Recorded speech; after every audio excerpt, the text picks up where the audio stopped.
Nyinyi mnaweza kuona mko na nguvu sana, mko na mamlaka na mnajisikia sana ya kwamba mnakosea maaskofu wetu heshima, mnakosea viongozi wetu wa kidini heshima. Be very careful. History could easily repeat itself. Kama Rigathi Gachagua ndio alikuwa shida, ndio mlikuwa mnaweka ushuru ikuwe juu, mpunguze sasa vile ametoka. Si iko namna hiyo? Yes. Hizi barabara zote zimesimama, kama Edi alikuwa amesimamisha, simumalize. Si ndio?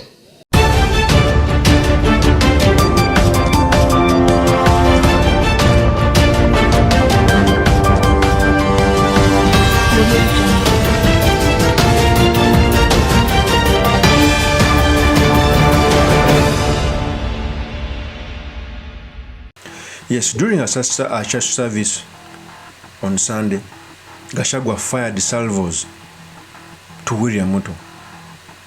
I think he got a chance when he was having a service in Kajiado, and he fired salvos to the Konja Council regime for Ruto coming out and attack the bishops. This is what I was talking about.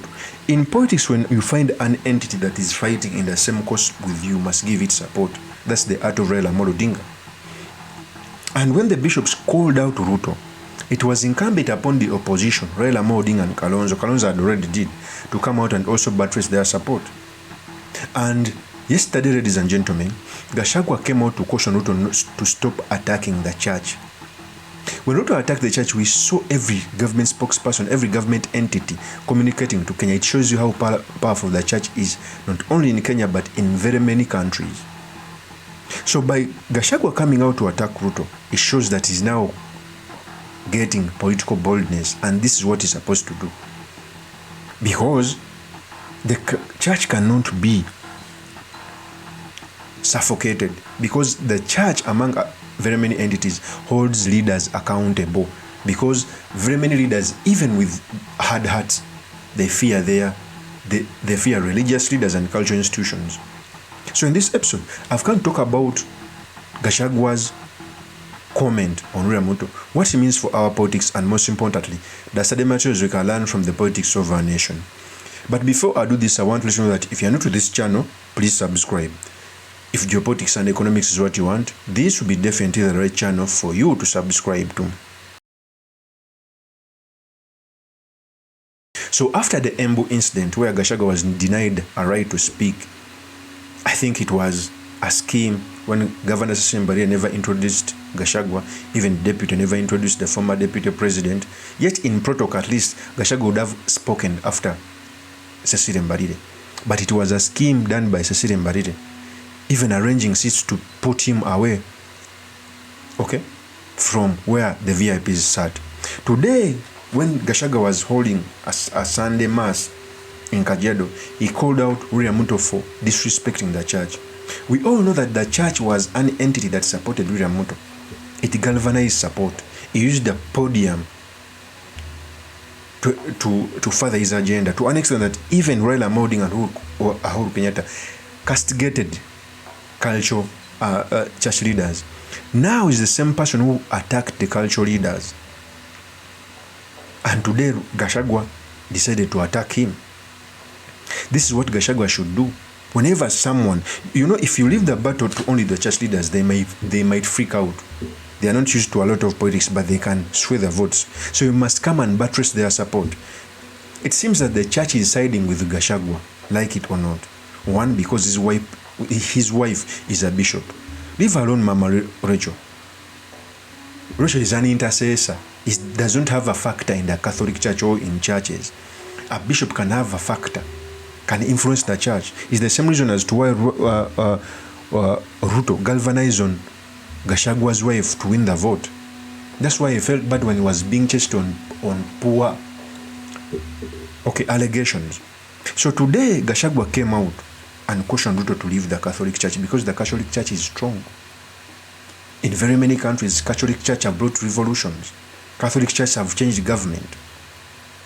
Before I proceed, I want to play a tape when Gachagua was calling out William Ruto. Here's the tape. Nyinyi mnaweza kuona mko na nguvu sana, mko na mamlaka na mnajisikia sana ya kwamba mnakosea maaskofu wetu heshima, mnakosea viongozi wetu wa kidini heshima. Be very careful. History could easily repeat itself. Because hiyo barabara mumeenda, that culture of intolerance, culture of being abusive to spiritual leaders was there in the 1990s, the last years of President Daniel Arap Moi. That kind of arrogance I'm seeing, niliona wakati hiyo nilikuwa kijana mdogo kwa serikali ya Moi. I can see the same pattern, and you all know what the consequences were. Let's be humble. Let's allow our spiritual fathers to chastise us in love, to correct us where we are wrong. Let us dialogue with them. Let us accord respect to our church leaders. And we want the churches to be allowed to spread the gospel without fear, without intimidation, and without undue interference from any quarter. And the churches must be allowed to regulate themselves. Kwa maombi yenu, umeniombea sana. Na mimi sina stress, mimi nimerelax vizuri sana. Si ndio? Hasa hakuna mtu analaumu kwa ile shida iko Kenya. Wengine walaumiwe wajibu. Mimi ni mtu sasa ya kuangalia. Hata Uhuru Kenyatta, president wetu, jana alisema yeye anaangalia TV, anasikiza radio. Hata mimi naangalia TV, nasikiza radio. Wacha wale wanaendesha wafanye nini? Lakini waheshimu viongozi wetu wa kidini. Kama Rigathi Gachagua ndiye alikuwa shida, ndio mlikuwa mnaweka ushuru ikuwe juu, simpunguze sasa vile ametoka. Si iko namna hiyo? Yes. Hizi barabara zote zimesimama, kama Edi alikuwa amesimamisha, simumalize. Si ndio? These things, you know Kenyans are very intelligent people. Kenyans are very intelligent people. And I think a lot of people are taking Kenyans for granted. These Kenyans know everything. That is Gachagua. Okay? So we clearly see that Gachagua called out Ruto to understand that he must leave the Catholic Church alone. Okay? So the effect of these comments by the Catholic Church, they had a lot of effect on the Kenya Council regime. It's the reason as to why William Ruto today embarked on donations. The mastery behind donations is, even these priests are human. When you donate to someone, it's very hard for that someone to come out and castigate you where you go wrong. They'll feel some guilt, and he's using this technique. He first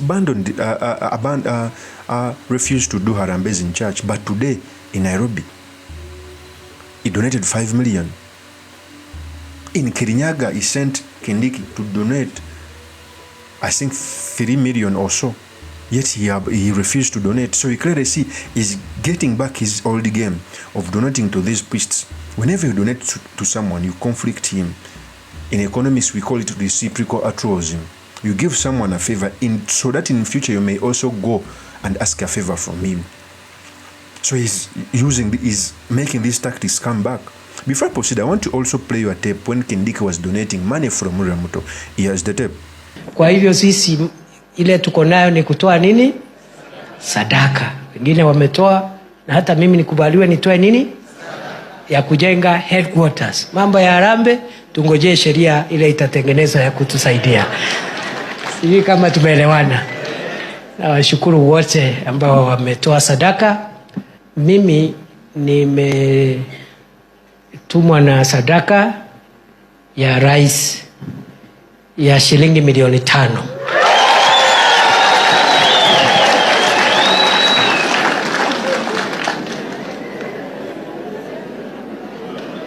Na watu wa press vile tumesikizana, sadaka ndio tunatoa. Mambo ya harambee, we are waiting for the law. Na mimi niko na sadaka pia, hata kama nilikuwa nimebeba sadaka ya mkubwa wangu, na mimi nasindikisha hiyo sadaka na sadaka yangu binafsi ya shilingi milioni 2. That is Catholic and DICI. So you clearly see that the comments of the Catholic Church touched the Kenya Kwanza regime we are supposed to be. And that the Gachagua is winning the war. Ruto is using the money and the dirty tactics, but they won't help. Because if it was only the Catholic Church, maybe would have understood him. But very many Pentecostal churches, very many Anglican churches, now the Catholic Church is coming out. And the Catholic Church has a structure where if these bishops speak, even a parish bishop will disseminate the same information. That's why they feared, that's why they trembled, that's why every government entity came out to defend their rogue regime. Okay? Even a person I never suspected to come out and do the thing like Opio and I came out to attack the Catholic Church. He talked about because they are in a broad-based government. You clearly see that when very many people are eating, they even blind their eyes on reality. Imagine if Opio and I was not speaker in the broad-based government. Would he come out to castigate the Catholic Church? In fact, here is the tape of Opio and I. That is the video of Opio and I. So, Gachagua is coming out to play politics again. Gachagua is going to be a force to reckon with in the near future of politics. It was a mistake to impeach him. Even if you don't like him, as a supporter of Kenya Kwanza, it was a glaring mistake. And normally people side with the weak person. The reason as to why people sided with Ruto, not because he was beautiful or handsome, not because he was very understanding, but they persecuted him unconstitutionally. They wanted to pass the BBI and force it through the throats of Kenyans. Kenyans stood with Gachagua. And it's the same way Kenyans are going to stand with, Kenyans stood with Ruto. And the same way Kenyans are going to stand with the Gachagua come 2027. Of course, that's my opinion. Drop me a comment by commenting about this. Thank you very much for listening in. If this is the first time on this YouTube channel, I implore you to subscribe, like, and comment so that I can be motivated to do more of such videos. I'll see you on another one. Peace.